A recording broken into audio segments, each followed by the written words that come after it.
Hey, Phantomaniacs, welcome to the last day of Madballs week, but certainly not the last Madballs review. We're going to get right down to it because you've seen the slipcase. Hopefully you watched my other 3 Madballs reviews. Like, subscribe, share. Today, we're taking a look at Splitting Headache, the 4th in the first wave of MADular action figures, which means their body parts can be swapped with all of the other figures in the line.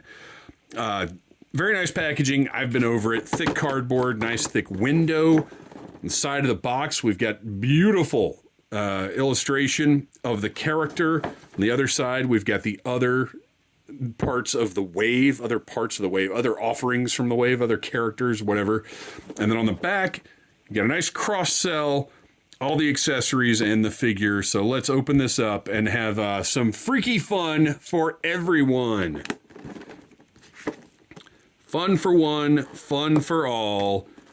Today we're opening up the last Madball. Well, not the last, because I do have one more coming. A repaint of Hornhead is on the way. And I'll get that review up as soon as it gets here. Let's see. First, we'll get this accessory tray. You can see everything is packaged in its own sort of individual space to keep it all nice and separate, safe during shipping. We'll set that aside for now because we want to take a look at this figure that is the most eye-catching, the most colorful, I would say, of this first wave. I think if you're only going to get one, that Splitting Headache might be the one to get. Just because of all of the detail and nastiness and color. Like, this is going to pop in your toy room. This is the sort of thing you put at the front of, you know, whether it's your random shelf or whatever.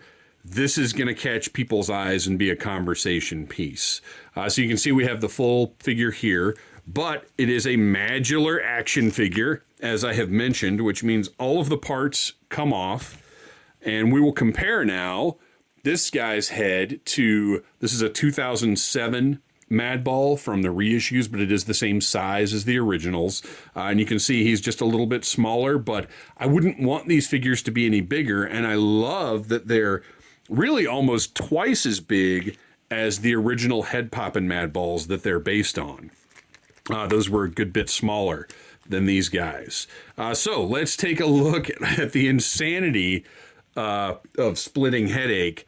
So, and again, all of the parts of these guys come apart. Sometimes it's harder than others to get everything, but these are all on these pegs like this that pop apart with some effort in some cases, but each of their body parts is assembled that way, which probably made, you know, a little bit easier to sort of design these guys, but in the end is very much a play benefit. And each of their joints comes apart like that.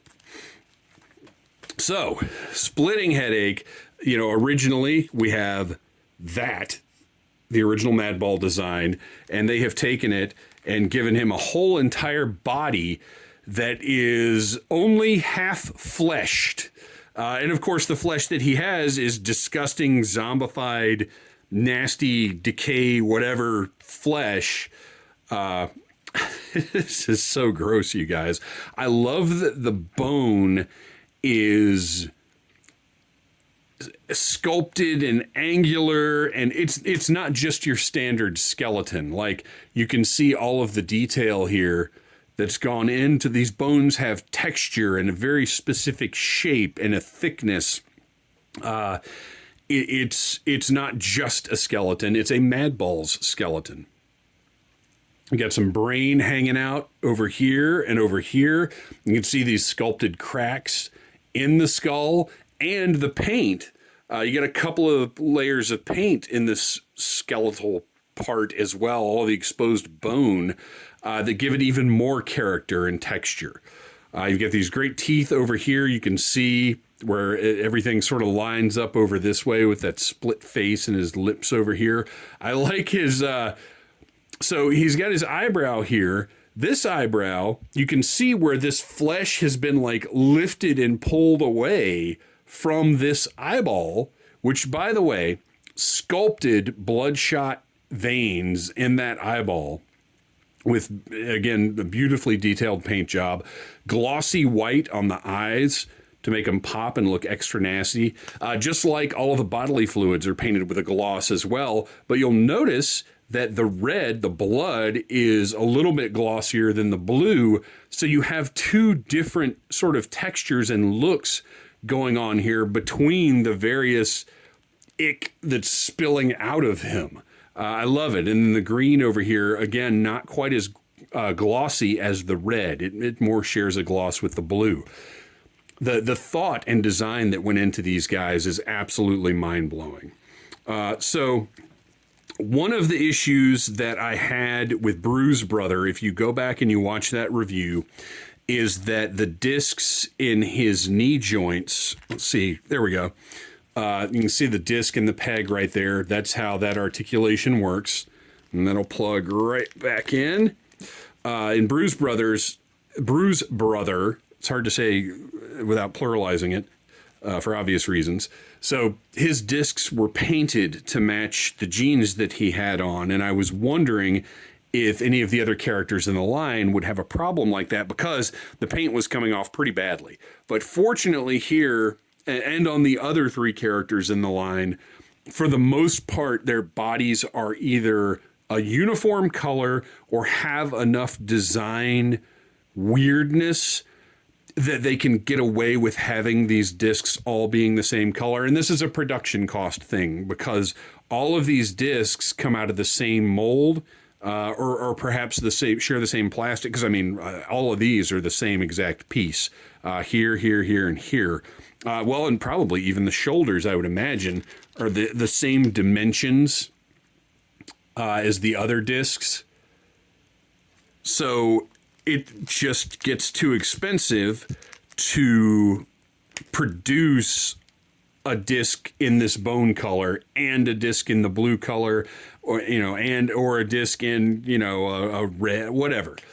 So they need to all be the same color. And for the most part in this line, they have designed around that limitation, and it's fine. And it works just as, splitting headache here. It works on him, works on Hornhead, works on Oculus Orbis. Bruise Brother was the only one where that was an issue. I can't get over how wonderful these are. I took a chance doing the pre-order early. Look at his pink fingernails and the way that they're sculpted to be sort of thick and rough. And then toenails are the same way. Disgusting. Got a little bone exposed on this leg over here. And I also like that he's not just split down the middle. It's uneven the way that his skeleton is exposed. It's in different places and different spots on the figure. It's asymmetrical, as some of the best gross out toy lines tend to be. You've pretty much seen all the articulation at this point and how wonderfully articulated he is. He's very thick and heavy. He has a wonderful feel to him. He feels like a quality product. He's great. He's everything about the design and the execution of these figures is fantastic. All right. So that's, you've seen it, right? You get the idea. Let's take a look at the accessories and, dump them out of that tray. Each of the figures in this line comes with an assortment of hands. You've got a pair of relaxed hands right here. You've got C-grips to interact with their accessories. And then you've got little pointing. Look at how stubby his little fingers are compared to, compared to Hornhead. Like, they didn't just use, let alone each figure having its own mold, which was necessary, but even design-wise, look at that stubby little finger compared to Hornhead's long one. And then same thing with Bruise Brother. Like, everybody has their own dimensions, their own personality. Just everything about these is incredible. So we've got a skateboard here. The wheels do not turn. But that's, you know, whatever. So we can assume that he lost all of his flesh in a skateboarding accident, but skateboard is no exception to the incredible immaculate design of this line. There's a Band-Aid up here, which, by the way, you know, not just one color. They went to the trouble of adding the little pad in the middle, has a different color to it. Got the twine around the middle. Got a, I mean, really, is that just a poop? I don't know. And then steel plate with the screws in it. Little screw on the back there. This line had to be a toy designer's dream to work on, just to let loose and get absolutely ridiculous. Look at this. This has like this bent screw right here sticking out. Fantastic.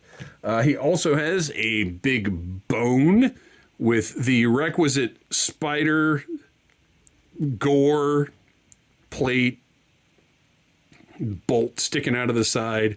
And again, just the bone itself has tremendous sculpted detail and a nice wash of paint to bring everything out. And then finally, we have a brain on a crowbar with an eyeball, because why not? This is so ridiculous. I love it. And again, just the gloss on the blood on these is such a nice touch. Amazing. All right, let's get some C-grips on this guy and get his accessories in his hands.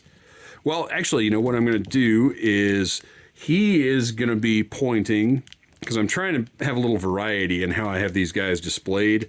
Oculus Orbis is holding his spyglass with his right hand and pointing with his left. So Splitting Headache is going to be pointing with his right hand, because I like that pointing hand. It just, for some reason, strikes me as very silly. And we'll put that crowbar in his left hand. The bone is great, but I got to say, between the bone and the crowbar, I mean, come on, you know which one of these I'm going with. So we're going to stick that crowbar in his hand. And he's going to go on the skateboard, which is not going to work very well for the purposes of our video. But that's what you got. Splitting Headache, ready to shred. You guys, like I said, like I keep saying, find these online. Find one you like. Get it in your hands. Get a feel for this incredible toy line. And keep an eye on Premium DNA's future offerings, because they've got some great stuff in the works. Thanks for watching. Please like, subscribe, share, and keep an eye on the Needless Things YouTube channel.